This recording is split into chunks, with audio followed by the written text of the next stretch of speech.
Kakinada port నుంచి బియ్యం తీసుకువెళ్తున్న Stella నౌకను అణువణువు తనిఖీ చేశామని మంత్రి నాదెండ్ల మనోహర్ పేర్కొన్నారు. గురువారం ఆయన ఇక్కడ మీడియాతో మాట్లాడారు. ఈ ఏడాది జూన్లో నిర్వహించిన తనిఖీల తర్వాతే కాకినాడ పోర్టు కేంద్రంగా జరుగుతున్న బియ్యం అక్రమ రవాణాపై స్పష్టత వచ్చింది. ఒక మాఫియాని, ఒక ఆర్గనైజ్డ్ నెట్వర్క్ ని బదలుగొట్టాలని మొన్న కేబినెట్ లో కూడా గౌరవ ముఖ్యమంత్రి గారి అధ్యక్షతన దానిపైన డిస్కస్ చేయడం జరిగింది. ఈరోజు గౌరవ ముఖ్యమంత్రి గారు రాష్ట్ర ప్రభుత్వం తరఫున కాకినాడలో జరిగిన సంఘటనలు, ఈ రాష్ట్రంలో జరుగుతున్న పీడీఎస్ కేసులపైన, పీడీఎస్ స్మగ్లింగ్ పైన మేము నమోదు చేసిన కేసులు, వీటిపైన సమగ్రంగా విచారణ జరగాలనే ఉద్దేశంతో సిబిసిఐడి ఎంక్వైరీని గౌరవ ముఖ్యమంత్రి గారు ఆదేశించారు. ఇది ఖచ్చితంగా మనందరం కూడా హర్షించాల్సిన విషయం. పారదర్శకంగా, నిజాయితీగా పరిపాలన ఒక మార్పు ఉంది అని చూపించడానికి కోసం మేము అహర్నిశలు చేస్తున్న కృషిలో భాగంగా ఇంకా సమాచారం బయటికి రావాల్సిన సందర్భం వచ్చింది కాబట్టి తప్పకుండా ఈ సిబిసిఐడి ఎంక్వైరీ దోహదపడుతుందని మా పౌర సరఫరా శాఖ నుంచి మేము మనస్ఫూర్తిగా ముఖ్యమంత్రి గారికి, గౌరవ ఉప ముఖ్యమంత్రి గారికి ధన్యవాదాలు తెలుపుకుంటున్నాం. ఖచ్చితంగా మా డిపార్ట్మెంట్ నుంచి మేము సహకరిస్తాం. మా దగ్గర ఉన్న సమాచారం ఇప్పుడు వరకు కూటమి ప్రభుత్వం ఏర్పడిన తర్వాత రాష్ట్ర వ్యాప్తంగా జరిగిన దాడుల్లో 1066 కేసులు నమోదు చేశాం. 1066 కేసుల్లో 62,000 మెట్రిక్ టన్నులు బియ్యం మేము సీజ్ చేయడం జరిగింది. దాని మార్కెట్ విలువ 240 కోట్ల రూపాయలు. అయినా వీళ్ళు చేస్తున్న అరాచకంలో అది చాలా చిన్న శాతం అని మేము భావిస్తున్నాం. ఒక కాకినాడ పోర్టు నుంచే గత 3 సంవత్సరాల్లో 1,31,00,000 మెట్రిక్ టన్నుల బియ్యం ఎగుమతి జరిగిందంటే మీ అందరికీ తెలిసిన విషయం. అక్కడ ప్రధానంగా కేంద్రీకృతమై అదొక స్మగ్లింగ్ డన్ గా ఏర్పాటు చేసుకుని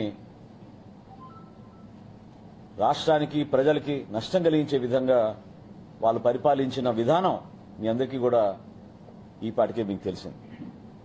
కాబట్టి ఈరోజు గౌరవ ముఖ్యమంత్రి గారు తీసుకునే నిర్ణయాన్ని మనస్ఫూర్తిగా మేము హర్షం వ్యక్తపరుస్తూ, ఈ విధమైన స్ఫూర్తి నింపినందుకు మాకు గౌరవ ఉప ముఖ్యమంత్రి గారు పవన్ కళ్యాణ్ గారికి ప్రత్యేకంగా ధన్యవాదాలు తెలుపుకుంటున్నాం.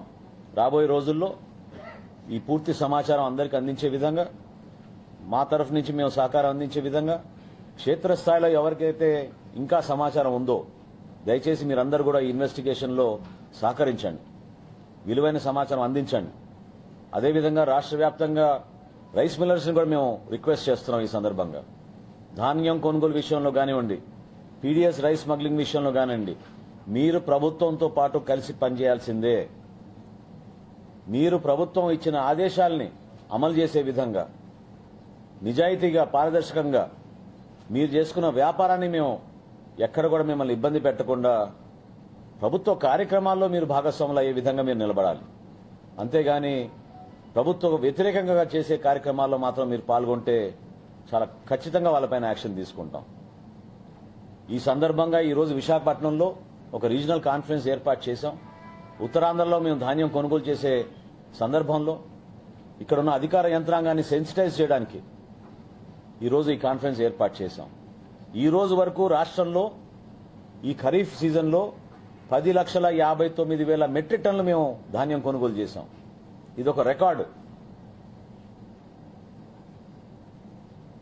అందులో ప్రత్యేకంగా గత 10 రోజుల్లోనే 6,63,000 మెట్రిక్ టన్నులు మా సివిల్ సప్లైస్ కార్పొరేషన్ ధాన్యం కొనుగోలు చేసింది. ఎవరైతే అనవసరంగా రోజు ప్రెస్ మీట్లు పెట్టి రకరకాలుగా మాట్లాడుతున్నారో మీరు వచ్చి క్షేత్రస్థాయిలో మీరు పర్యటించండి, తెలుసుకోండి వాస్తవాలేంటో. ఉత్తరాంధ్రలో గత ప్రభుత్వం ఇదే రోజుకి కేవలం 2,092 మెట్రిక్ టన్నులు ధాన్యం కొనుగోలు చేశారు. గత సంవత్సరం గత ప్రభుత్వం రైతుకి మేము అద్భుతంగా పరిపాలన చేశామని చెప్తున్న జగన్మోహన్ రెడ్డి గారు తెలుసుకోవాలి వివరాలు. 2092 మెట్రిక్ టన్నులు కేవలం వాళ్ళు ధాన్యం కొనుగోలు చేశారు.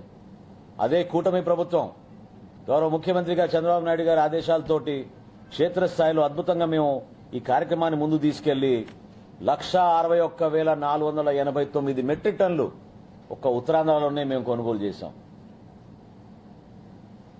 శ్రీకాకుళం జిల్లాలో గత సంవత్సరం 763 మెట్రిక్ టన్నులు వాళ్ళు కొనుగోలు చేస్తే 74,280 మెట్రిక్ టన్నులు ఈ రోజుకి మేము కొనుగోలు చేశాం. ఎంత వ్యత్యాసం ఉందో చూడండి. విజయనగరం జిల్లాలో 210 మెట్రిక్ టన్నులు వాళ్ళు కొనుగోలు చేస్తే 54,663 మెట్రిక్ టన్నులు మా కూటమి ప్రభుత్వం కొనుగోలు చేసింది. 24 గంటల లోపే 2,280 కోట్ల రూపాయలు రైతుల ఖాతాలోకి మేము జమ చేశాం. చాలా సమర్థవంతంగా రైతుల్ని ఎక్కడ కూడా ఇబ్బంది పెట్టకుండా టెక్నాలజీని ఉపయోగించి ఒక భరోసా ఇస్తూ ప్రతి కార్యక్రమం రైతుకు మేము అండగా నిలబడాలనే ఆలోచనతోటి ఓ చక్కటి కార్యక్రమం ప్రజలకు తీసుకెళ్తున్నాం. ఇప్పుడే గౌరవ ముఖ్యమంత్రి గారు రాష్ట్ర వ్యాప్తంగా ఉన్న కలెక్టర్లతోటి అధికారులతోటి టెలికాన్ఫరెన్స్ ఇప్పుడే ముగిసింది.